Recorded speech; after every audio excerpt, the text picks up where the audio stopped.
మీరు అందరి పక్షాన ఉంటానని చెప్పారు. ప్రైజ్ ద లార్డ్ చెప్పలేరు, జై శ్రీరామ్ చెప్పలేరు, మీరు అల్లానే ఒక దేవుడు అని చెప్పలేరు. ఇంకా మీరు ఏం చెప్పగలరో చెప్పండి. సూటి ప్రశ్న, ఇక నో మజాక్. మానవులందరూ ఒకే జంట సంతానం అని చెప్తున్నాను చాలా గర్వంగా. మానవులందరూ ఒకే జంట సంతానం. మానవులందరినీ పుట్టించినటువంటి దేవుడు ఒక్కడే. చాలా ధైర్యంగా, చాలా గర్వంగా నేను ఈ విషయాన్ని స్టేజ్ల మీద చెప్తున్నాను. అంతకంటే గొప్ప ఇప్పుడు ఏ దేవుడు అని చెప్తారు? ఇప్పుడు నన్ను గాయత్రి మంత్రం అన్నారు, నేను గాయత్రి మంత్రం చదవకపోతే బొట్టు తుడిచేయాలా? అది అర్థం కాదండి. దాని అర్థం మీరు ఏదైతే క్వశ్చన్ అడిగారో దానికి సమాధానంగా అదే. ఇప్పుడు మా పిల్లలందరికీ అస్తిత్వం నేర్పించాలని ఇందాక మీరు అన్నారు. సిగ్నేచర్ స్టూడియోస్, వేదాలు, గొడవలు, పాస్టర్లు, పండితులు కాదు. మీరు ఏదైతే జై శ్రీరామ్ అనలేకపోయారో అదే ప్రాబ్లం. నేను మీకు మేము అల్లాహు అక్బర్ అంటాం, మాకు ప్రాబ్లం లేదు. మాతో ఎవరికి ప్రాబ్లం లేదు. ప్రైజ్ ద లార్డ్ అంటాం, ప్రాబ్లం లేదు. మీతోనే ప్రాబ్లం సిరాజ్ గారు.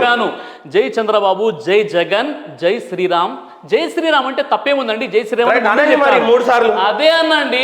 ఇప్పుడు సార్ నేను ఖాళీగా కూర్చుంటా, మీరు 3 సార్లు జై శ్రీరామ్ అనండి. మీరు చెప్పారు కాబట్టి నేను చెప్పను, మీరు చెప్పిస్తున్నారు కాబట్టి నేను చెప్పను. దాని అర్థం మీరు చేసుకోవాలి, మీరు అర్థం చేసుకోవట్లేదు దాన్ని. శ్రీరాజ్ గారు, మీ మనసులో జై శ్రీరామ్ అంటే మీ మత ప్రజల నుంచి ప్రెజర్స్ ఉంటాయని మీరు అనట్లేదు. ఎవరు? మీరు. వాళ్ళకు కూడా తెలియాలి కదా. నేను అంటున్నాను, అనాలి అనే భయం మీకు అవసరం లేదు. జై శ్రీరామ్ అనడంలో మీ ధర్మంకి ఏ రకమైన ప్రాబ్లం లేదు. నేను చెప్తున్నా, మిమ్మల్ని ఎవరేమనరు. జై శ్రీరామ్ అనకూడదు అని ఖురాన్ లో ఉందా? నేను అదే అంటున్నానండి. మరి అనండి సార్. జై శ్రీరామ్ అంటే మీరు 3 సార్లు అంటే, మీరు జై శ్రీరామ్ అని 3 సార్లు అంటే నా అంత సంతోషకరమైన మనిషి ఇంకెవరు లేరు. అన్నాను కదండి. మీరు మహేందర్ని ఏం అడిగినా నేను అది దానికి దాసి. మీకు చెప్పండి, జై శ్రీరామ్ జై అంటే ఏంది అసలు చెప్పండి. మీరు జై శ్రీరామ్ చెప్పక్కర్లేదు, ఏం అవసరం. జయము కలుగుగాక చెప్పండి, అంతే. మళ్ళీ అదే మీ దృష్టిలో శ్రీరాముడు దేవుడే కాదు అన్నారు మీరు. ఎవరండి? మీ దృష్టిలో శ్రీరాముడు దేవుడే కాదు అన్నారు. అవును. మరి జై శ్రీరామ్ అనండి. జై చంద్రబాబు నాయుడు అనడంలో ప్రాబ్లం లేదు, జై శ్రీరామ్ అనడంలో ప్రాబ్లం ఏంటండి మీకు? చెప్పండి, మీరే చెప్పండి. అదే అన్నానండి. నేను చూసారా, భారతదేశంలో డెమోక్రసీ ఇష్టం కానీ భారతదేశంలో వేదం ఇష్టం లేదు. భారతదేశంలో రామాయణం ఇష్టం లేదు. భారతదేశంలోని భగవద్గీత ఇష్టం లేదు. భారతదేశంలోని మహాభారతం ఇష్టం లేదు. మనం అంతా ఒకటే అని చెప్తారు. అందరి ప్రసాదాలు తినరు, అందరి గుళ్ళకి వెళ్ళరు, అందరి దేవుళ్ళ గురించి వక్రీకరిస్తారు. దీన్ని ఏమంటారు సిరాజ్ భాయ్? మీరే చెప్పండి ప్లీజ్. సార్, ఇప్పుడు మీరు ఏదైతే ఒక నెగిటివ్ మైండ్ సెట్ తో ఇక్కడ కూర్చొని నెగిటివ్ అంటారు. ఎందుకు అంటారు సార్? ఇప్పుడు ఇక్కడ చెప్పే విషయం ఏంటంటే, మీరు ఏదైతే నెగిటివ్ మైండ్ సెట్ తో ఇక్కడ కూర్చొని ఉన్నారో క్వశ్చన్స్ కూడా అదే అడుగుతున్నారు. మీరు అందుకే ప్రార్థించండి అంటున్నా. ఎందుకు ప్రార్థిస్తే శైతాన్ వెళ్ళిపోతుందా? మీద ఉన్న శైతాన్ ఉందా లేదా అనేది శైతాన్కే తెలియదు. కాబట్టి ఏంటంటే విషయం ఏంటంటే, ఒక విషయాన్ని ఒక క్వశ్చన్ అడిగినప్పుడు ముందుగా మీరు ఆ క్వశ్చన్ని తెలుసుకునేటువంటి ప్రయత్నం చేయాలి. మీకు తెలిసింది ఒకటి ఉంటుంది, చరిత్ర ఒకటి ఉంటుంది. మీరు చెప్పారు ఇప్పుడు పాకిస్తాన్తో మనకు సంబంధం ఏంది, నెహ్రూ రాసినటువంటి పుస్తకాలతో మనకు సంబంధం ఏముంది, మనకు కావాల్సింది ఏంటి ఇక్కడ? పుస్తకాలుగా సార్, రాజులు రాజ్యాన్ని పాలించారు, నాయకులు భారతదేశాన్ని పాలించారు. ఈరోజు పాఠ్య పుస్తకాల్లో వేదం లేకుండా చేశారు. ఋగ్వేదం, యజుర్వేదం అని చెప్పారు తప్పితే కానీ ఆ వేదాలు ఏం చెప్తున్నాయో చెప్పలేదు. చిన్నప్పుడు అంతే చదివాం, రేపు మా పిల్లలు అదే చదువుతారు. మీలాంటి వాళ్ళకి చాలా టైం ఉంది. మీరు 4 వేదాలు ఎప్పుడు చదివేశారో కూడా నాకు అర్థం కాదు. కానీ చదువు వచ్చిన మాత్రం స్టేజ్ మీద 5 వేదాలు, ఆ 5 వేదాల యొక్క సారాంశం 5 కాదండి, 4 వేదాలు. 4 వేదాలు, 5 కాదు. 5 వేదాల్లో నుంచి 5 పాయింట్లు అంటున్నాను. 4 వేదాలు, అందులో ఉన్న 5 పాయింట్లు ఋగ్వేదం అది ఇది, యజుర్వేదంలో ఇది, అక్కడ అది రాశాడు, ఇది రాశాడు, ఇది రాశాడు, ఇది రాశాడు. చాలా గొప్ప విషయం ఉంటారు. చాలా గొప్ప విషయం కదా అది. చాలా ఇప్పుడు ఈ రోజుల్లో వేదాలను చదివి, భగవద్గీతను చదివి, బైబిల్ చదివి, ఖురాన్ చదివి, తులనాత్మక అధ్యాయం కంపేర్ టు స్టడీ, మనమంతా ఒక్కడే అని అందరినీ కలుపుకొని చెప్పడం గొప్ప విషయం. అది చాలా గొప్ప విషయం, చాలా గొప్ప విషయం. ప్రైజ్ ద లార్డ్ ఎందుకు అన్నారు? ఇప్పుడు మీరు ఒక విషయం స్టూడియోలో అనాల్సిన పని లేదు, ఒక విషయం ఏ ఒత్తిడికి లోన్ అవ్వాల్సిన పని లేదు.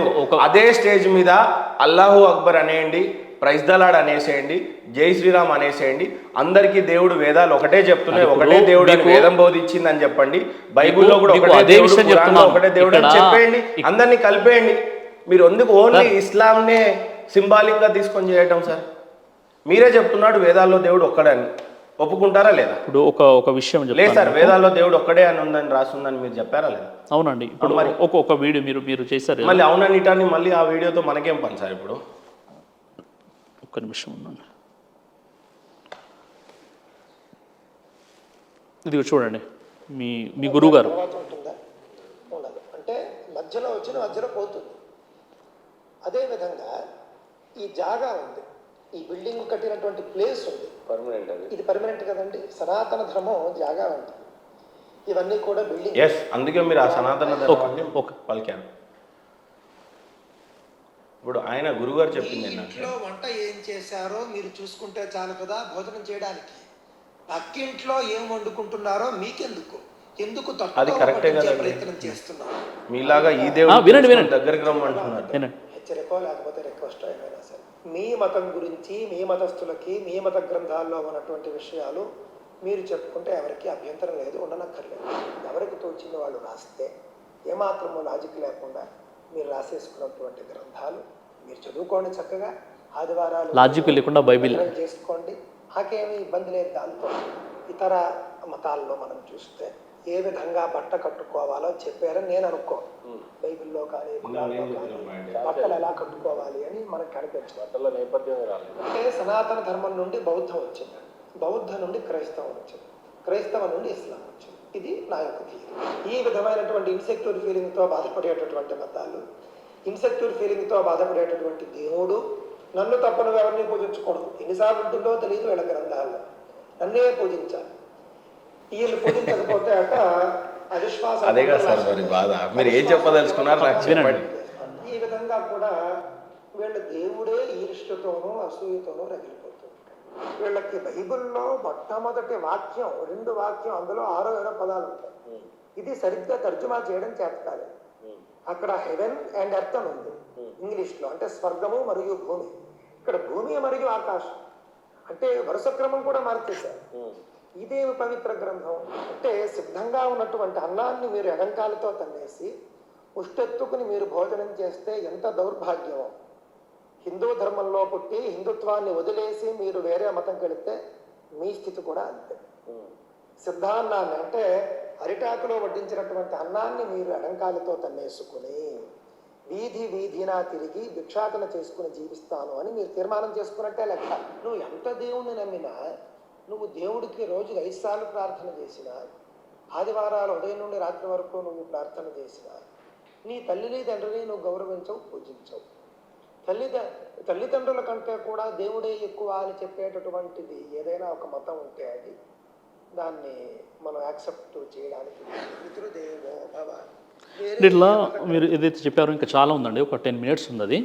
ఇక్కడ విషయం ఏంటంటే సంతోష్ ఘనపాటి గారు ఏం చెప్పారంటే, మీరు మీ మతం గురించి మీరు చెప్పుకుంటే చాలా మంచి విషయమేనండి, ఇతర మతాల జోలికి వెళ్ళకండి అని ఒక విషయం హెచ్చరిక, తర్వాత మనవి కూడా అని చెప్పేసి, ఇలా సంతోష్ ఘనపాటి గారి వీడియోలు చూసినట్లయితే ఇతర మతాలలో వస్త్రాధారణ గురించి చెప్పబడలేదు, మీరేదో రాసుకున్నటువంటి మీ గ్రంథాలు, తర్వాత ఇవి ఎడారి మతాలు, ఆ తర్వాత ఆయన ఏమంటున్నారంటే ఆదివారం వీళ్ళేమో చర్చికి వెళ్ళిపోతారు, వీళ్ళు 5 పూటలు నమాజ్ చేసుకుంటారు, పరివర్తన రాదు. ఇలా చాలా విషయాలు ఏంటంటే ఇతర మతాలు అంటే మీరు మీ యొక్క స్వహస్తాలతో మీ గ్రంథాలు రాసుకున్నారు, మీ దేవుడు అసూయ ఈర్ష్యతో రగిలిపోతాడని ఈ విధంగా చాలా విషయాలు చెప్పారనమాట. అంటే ఒకరికి చెప్పడమే కాదు, స్వతహాగా అది ఆచరించాలి. అంటే విషయము ఆచరించాలి. ఈ విధంగా గారు ఆయన దృష్టిలో ఏంటనంటే సనాతన ధర్మమే మొట్టమొదటి ధర్మం అని ఆయన భావిస్తాడు.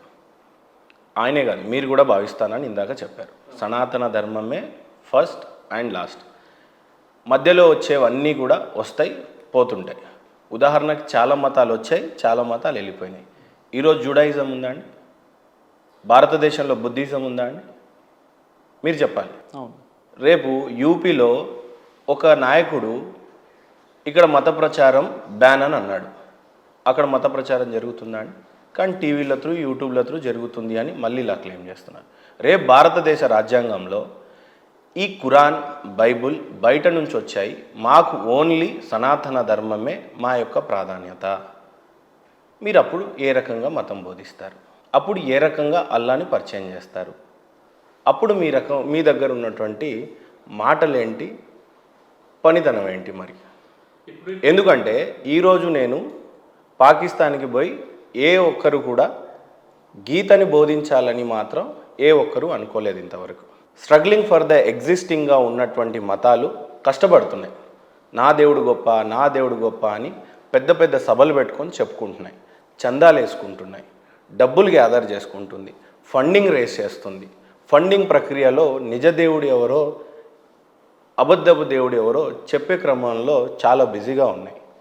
దీనికి మీరు ఏ రకమైన విశ్లేషణ చేస్తారు? ఇప్పుడు విషయం ఏంటంటే నేను ముందు నుండి కూడా చెప్తున్నానండి, ఇక్కడ మనకు కావాల్సింది మత సంస్కరణ తప్ప మత మార్పిడి అవసరం లేదు మన భారతదేశంలో. మొదటి విషయం మీకు చెప్పాను. ఇంకో విషయం ఏంటంటే ఇక్కడ సనాతన ధార్మిక గ్రంథాలైనటువంటి వేదాలు, ఉపనిషత్తులు, ఆ గ్రంథాల ప్రకారంగా, ఖురాన్ ప్రకారంగా, బైబిల్ ప్రకారంగా మనందరినీ పుట్టించినటువంటి ఆ నిజ దైవాన్ని మనం ఆరాధిస్తే ఇంకా ఏ వ్యక్తి కూడా ఇందులోకి వెళ్ళిపోవాల్సినటువంటి అవసరం కూడా లేదు.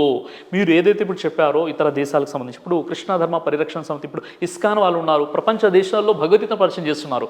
ఇక్కడ నేను చాదర్గఢ్ దగ్గర వస్తున్నాను, ఒక ఇస్కాన్కి సంబంధించిన ఒక వ్యక్తి చాదర్గఢ్ ఓల్డ్ సిటీలో ఆయన ట్రాఫిక్ సిగ్నల్ దగ్గర భగవద్గీత పంచుతున్నాడు, నేను తీసుకున్నాను. అంటే ఇక్కడ మన భారత రాజ్యాంగం ఆర్టికల్ 25 ప్రకారంగా కూడా మీకు నచ్చిన ధర్మాన్ని మీరు స్వీకరించవచ్చు, దాన్ని ప్రచారం చేయవచ్చు, మనకు రాజ్యాంగం కల్పించినటువంటి హక్కు.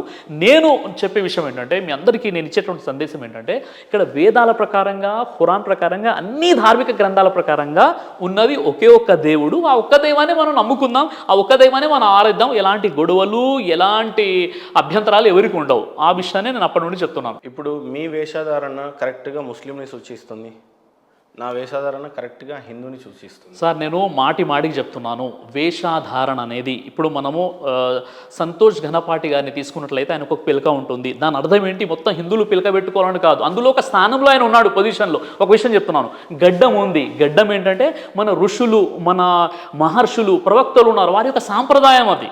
ఇప్పుడు ముస్లిం అంటే టోపీ పెట్టుకుంటేనే ముస్లిం అవుతాడు, టోపీ ఉంటేనే 5 పూటలు నమాజ్ అవుతుందని ఎక్కడ కూడా లేదండి, అది ఎక్కడ కూడా లేదు. అది అన్ని గ్రంథాలు దేవుడు ఒక్కడే అని చెప్తున్నాయా? అవును కదా, దేవుడు ఒక్కడే అని అందరూ అంటారు.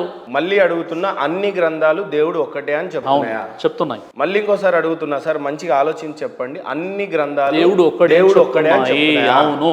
మరి మీరు హిందువు నుంచి ముస్లింగా ఎందుకు కన్వర్ట్ అయ్యారు? ఎవరు? మీరు. నేను అదే అంటున్నాను కదా, నేను సనాతన ధర్మాన్ని తెలుసుకున్నాను. నేను కన్వర్ట్ అవ్వలేదు, రివర్ట్ అయ్యాను. వేదాల ప్రకారంగా ఆ దైవాన్ని బాధించే విషయం ఏం లేదు సార్. ఇప్పుడు మీరు మారింది వాస్తవం, నేను మారలేదని చెప్పట్లేదు కదా మీకు, నేను మారలేదని చెప్పండి, నేను రివర్ట్ అయ్యాను, కన్వర్ట్ అవ్వలేదు. రివర్ట్ అంటే నా సనాతన ధర్మాన్ని నేను పూర్తిగా తెలుసుకున్నాను. నా వేదాలలో మొహమ్మద్ ప్రవక్త వారి గురించి ఉంది, నేను నమ్మాను.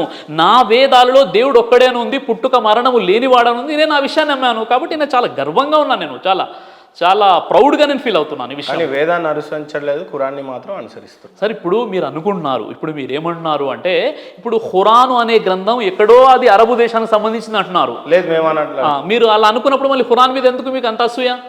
ఎక్కడ మళ్ళీ ఎక్కడ సార్, ఎక్కడ? ఖురాన్ అనగానే మీరు వేరేగా మాట్లాడుతున్నారు.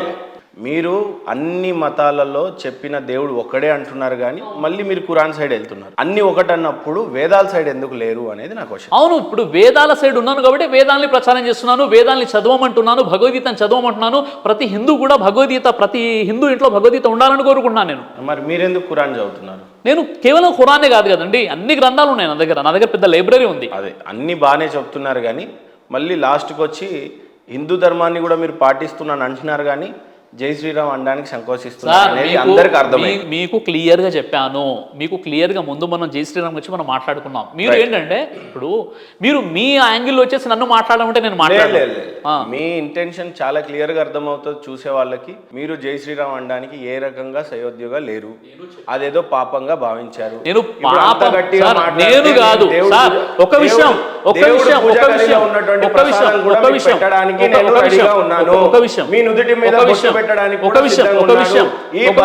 పెట్టాల్సిన అవసరం నాకు లేదు.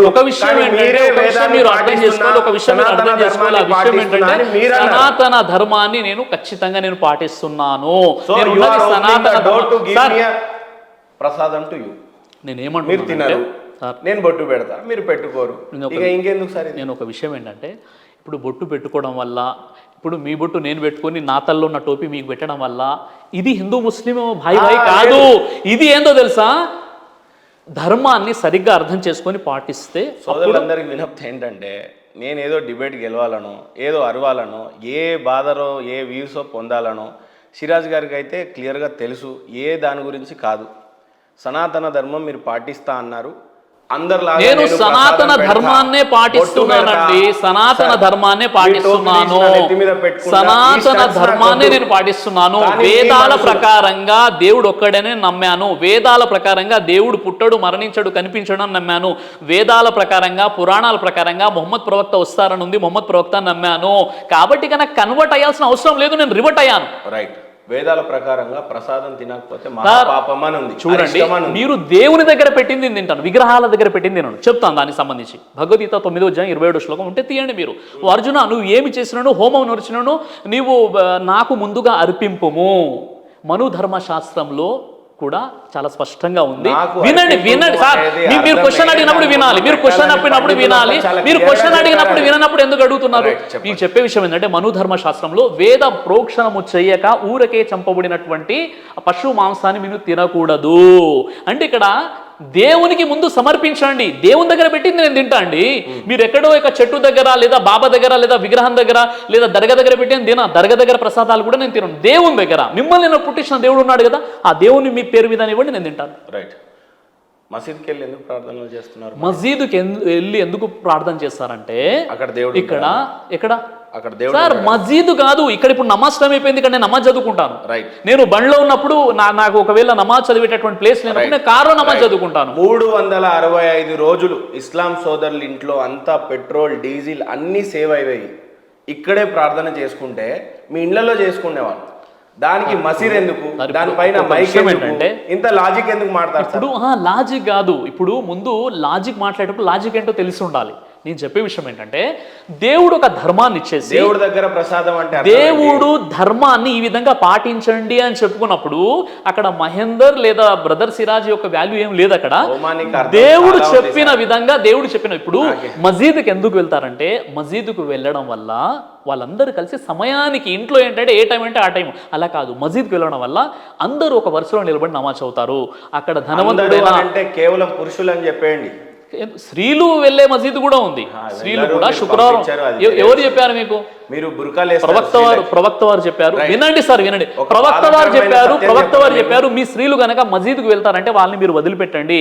ఇప్పుడు కూడా హైదరాబాద్ లో దాదాపుగా 200 మసీదులో శుక్రవారం రోజు వాళ్ళు వచ్చి నమాజ్ చదువుతారు లేడీస్. మీకు తెలియనప్పుడు 100% పెద్ద అబద్ధం సార్.